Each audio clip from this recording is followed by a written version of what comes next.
Hej, du er kommet herind i dag til konsultation, fordi vi skal have kigget på dine undersøgelser. Du slog hovedet, da du cyklede, eller vil du lige fortælle mig om det? Jo, det er korrekt. Det skete sådan, at jeg var på vej hjem fra byen, og der væltede jeg så på cykel. Ja.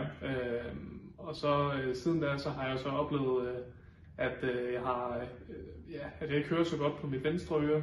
Ja.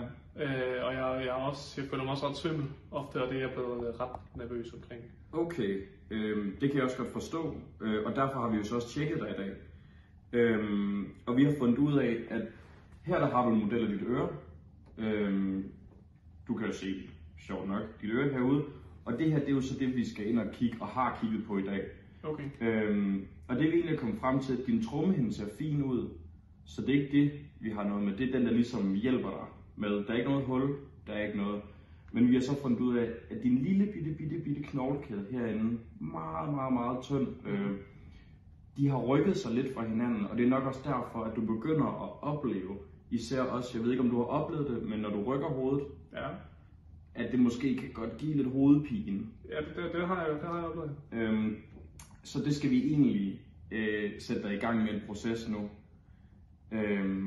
Og for lige at forklare dig, det er ikke en lang proces, men vi skal have sendt dig videre til en øre-næse-halslæge, som kigger på det her. Okay. Og det kan godt være meget lige at tage ind, men det er ikke en lang proces, og du vil få hørelsen tilbage. Okay. Det er det vigtige. Og det er jeg glad for, at du siger. Men du skal så melde til dit arbejde, at der går i hvert fald nok en måned, før du kan arbejde igen. Så det er det første, du skal gøre. Okay. Og så skal du sørge for, at du ikke bevæger dig for meget med hovedet, sidder stille og ikke sørger for nogen fysisk aktivitet. Ja, og så får jeg så en lægeerklæring på det, eller hvad? Det gør du. Jeg ringer og sender dig videre til øre-næse-halslæge efter det her. Og så burde du få en lægeerklæring relativt hurtigt, som du så kan sende til din arbejdsgiver. Ja, okay. Ja. Jamen, tak for det.